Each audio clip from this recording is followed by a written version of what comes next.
amigos y bienvenidos una vez más a mi canal. Sed bienvenidos, como digo, a mi hogar virtual, aquí donde en principio estáis todos invitados. Y esta semana, este fin de semana, vamos a dedicarlo un poco al mundo de los videojuegos, en concreto al mundo de los videojuegos retro. Yo estoy casi sumando las 4 décadas y he vivido diferentes etapas de la historia de los videojuegos. Y diferentes momentos en cuanto a lo técnico, en cuanto a lo artístico, en cuanto a lo cultural, etcétera, etcétera.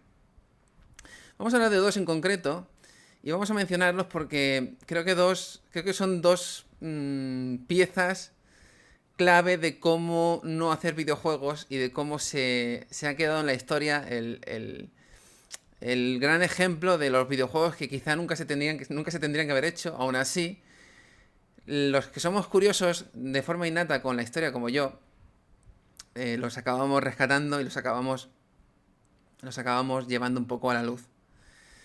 Estos dos videojuegos están separados por décadas, porque uno es de los años 80 y otro de los años 90, pero los dos forman parte de lo que yo llamo la época pre-mainstream de los videojuegos. Aunque aquí habría que diferenciar entre varias fases, porque la fase actual en la que estamos es la fase de los videojuegos, estos videojuegos hiperrealistas, donde estás sumergido en un mundo donde casi no hay diferencia ya entre el videojuego y la realidad. Hay diferentes fases.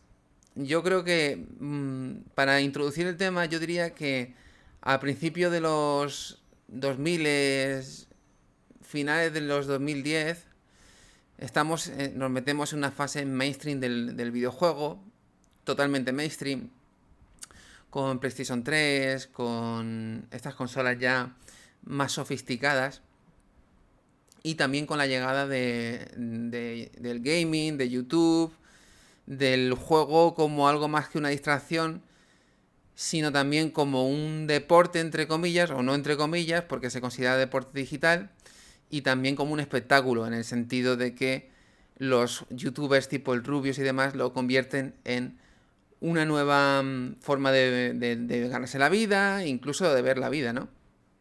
Ya deja de ser algo relacionado a la adolescencia, a la niñez, y ya es más normal ver adultos que juegan a videojuegos. Pero vamos a épocas un poco más pretéritas, vamos a casi los inicios, bueno, uno está en casi los inicios del videojuego y otro está bastante más adelante. Es decir, nos estamos alejando de esta época que yo comento sobre el mainstream de los videojuegos. El primer videojuego del que vamos a hablar, porque vamos a intentar hacerlo de forma cronológica, es el de E.T. Y tengo aquí apuntado cosas porque evidentemente no me voy a acordar de todo. Tengo aquí apuntado cosas. Se llama E.T. de Extraterrestrial, igual que la película E.T. el extraterrestre. No sé si se llegó a traducir al castellano, no sé ni siquiera si llegó a España. Pero es un juego famoso porque está tan mal hecho que ha pasado a los anales de la historia como uno de los peores videojuegos. Yo creo que quizá el peor videojuego de toda la historia. Podéis encontrar gameplays de este juego y veis lo confuso que es. Y ya no el hecho de que, evidentemente, por ser una época donde la tecnología no estaba tan adelantada, no se podía hacer unos gráficos o un diseño de juego tan sofisticado, tan espectacular como si llegaría décadas después, sino porque era confuso. El objetivo del juego era básicamente encontrar las piezas de un teléfono que hacía que E.T. pudiese volver a casa y llegar a tiempo para ser recogido. O sea, lo que es el objetivo del juego estaba muy claro.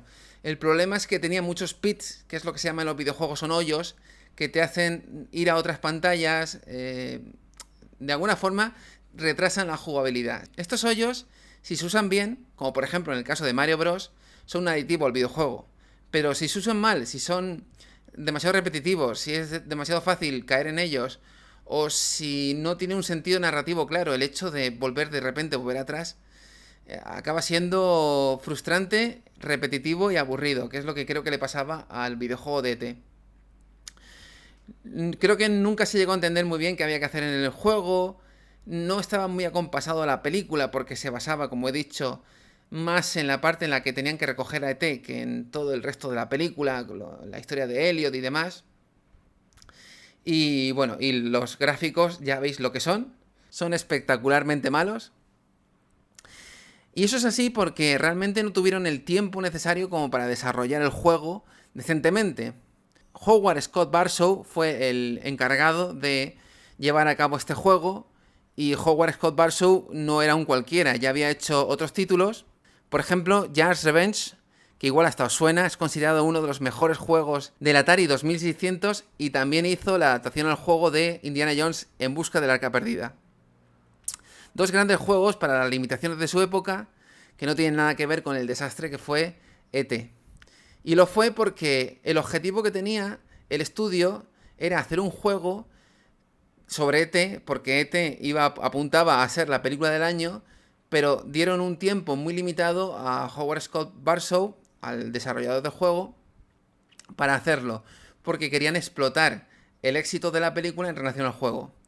Esto es algo que tiene muy en común con el segundo juego del que voy a hablar. El hecho de que las prisas es lo que hace que el producto final sea lo que es, ¿no? Howard Scott Barsow, el desarrollador de videojuegos y encargado de este en concreto, Howard Scott Barsow, el desarrollador de videojuegos y encargado de este en concreto, solo tuvo 5 semanas para desarrollar este juego, que evidentemente con los medios de la época aún es más complicado que hoy, que ya sería imposible. Y fue, obviamente, lo que catapultó al fracaso a este título.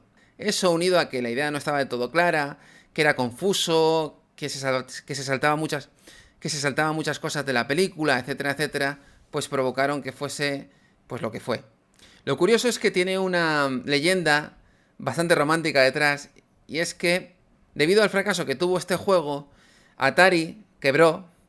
Y es como el juego maldito, ¿no? Lo que provocó que la consola acabase yéndose al garete. Y siempre se dijo que debido a eso, Atari enterró en el desierto, creo que de Nevada, enterró un montón de cartuchos del juego. Rondó la leyenda urbana durante los 80, los 90, los 2000, etcétera, etcétera, de que había un montón de cartuchos de este juego enterrados.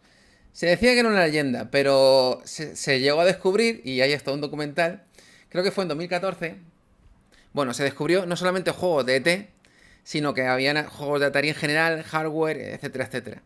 Hicieron un cementerio tecnológico donde todo eso acabó bajo tierra durante décadas. Como suele pasar, a veces los fans reivindican algo no porque fuese bueno o porque hubiese dejado un buen sabor de boca, sino por todo lo contrario. Hay gente que busca las extrañezas, las curiosidades, y acaba por encontrar en este tipo de juegos, en este tipo de anécdotas de la historia, algo bonito. Y de hecho, no estoy seguro, pero si existiese algún cartucho útil, valdría hoy mucho dinero. Cosas que antes no se veían claras, hoy con otra perspectiva se pueden ver mejor.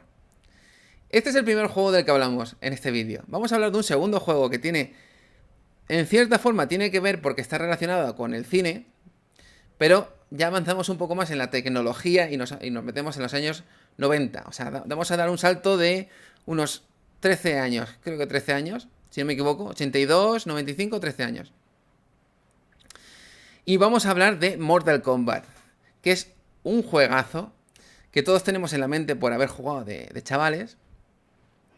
Siempre ha sido lo contrario a Street Fighter, siempre ha sido como su gran competencia, aunque luego saldría Tekken, saldrían otros juegos de lucha, pero digamos que los clásicos siempre fueron Street Fighter y Mortal Kombat. Creo que los dos salen en el año 92 y los dos enseguida son catapultados al cine. Hay una cosa muy curiosa antes de meterme con el juego del que voy a hablar, y es que hay algo que une, en el destino, en la historia, hay algo que une Street Fighter con Mortal Kombat. Resulta que Mortal Kombat fue inspirado por Jean-Claude Van Damme, que era la estrella del cine de acción del momento, pues con películas como Bloodsport, etcétera, etcétera. Y quisieron hacer un juego en parte basado en él, que en el futuro tuviese una proyección cinematográfica en donde Jean-Claude Van Damme sería el protagonista. Y eso obviamente no pasó. Jean-Claude Van Damme jamás hizo una película de Mortal Kombat, pero el personaje Johnny Cage de Mortal Kombat estaba basado en el propio Jean-Claude Van Damme y se esperaba que fuese este actor el que le diese vida. Lo curioso es que Jean-Claude Van Damme sí que aparece y protagoniza la película de Street Fighter, que es su contraparte, que creo que llega en el año 94, si no me falla la memoria, donde interpreta a Guile, que es una especie de Johnny Cage del universo Street Fighter. Yo diría que es más básicamente su equivalente. No es exactamente el mismo personaje, pero podría ser el equivalente. Entonces, no deja de ser curioso esto, ¿no? Bueno, pues el juego del que voy a hablar, el segundo juego del que hablamos en este vídeo, es Mortal Kombat The Movie, The Game. O sea, ya el nombre es acojonante. Mortal Kombat The Movie, The Game, las dos cosas. Resulta que en Mortal Kombat, vamos a ir un poco más para atrás en el tiempo, al año 92. Mortal Kombat usa un sistema que es el sistema de sprites. Este sistema en la época fue bastante novedoso porque ahorraba mucho tiempo de animación y básicamente se fundamentaba en, con actores de carne y hueso, filmar los movimientos de los personajes en pantalla verde. Podéis ver mucha producción de ese momento con los actores que hacían de Sonya, de Johnny Cage, etcétera, etcétera. El primer juego se hizo así y tuvo una escala, el segundo, el tercero, etcétera, etcétera, que llegó hasta el 3D, cuando acaban los 90, empiezan los 2000. No sé, no soy un experto en Mortal Kombat, pero bueno, se puede entender que con el salto tecnológico que hay en las consolas a partir de los 2000, como he dicho al principio del vídeo, pues Mortal Kombat también deja de usar este sistema de sprites. Lo curioso con este juego en concreto es que mientras que los actores que hacían los sprites de los Mortal Kombat anteriores eran actores anónimos, para este en concreto hicieron sprites con los actores de la película, es decir, con Christopher Lambert, etcétera, etcétera. Esto es algo que también lo une al juego de ET. Los dos juegos quisieron aprovechar el boom de la película y los dos juegos cometieron el mismo error. No dar suficientemente tiempo a desarrollarse y acabaron siendo los dos un bluff. Este en concreto, Mortal Kombat The Movie, no fue tan desastroso como ET, que le costó al estudio quebrar, pero también se considera uno de los grandes fracasos del mundo de los videojuegos. Y bueno, creo que lo voy a dejar por aquí hoy. Ha sido un repaso a dos clásicos de los videojuegos y os animo a vosotros a decirme algún título del que os gustaría que hablase, que tocase, que recordásemos. Algún juego clásico de los años 80, de los 90, quizás de los 2000. Vamos a hacer un poco de Remember estas semanas. A ver si también yo me animo y hago algún vídeo entre semana. Lo tengo un poco difícil, pero voy a ver si puedo sacar algo de tiempo para hacer alguna reseña, alguna revisitación. Y por hoy lo dejamos, chicos. Estamos en contacto. Muchas gracias por ver el vídeo. Y ¡Mortal Kombat! ¡Chao!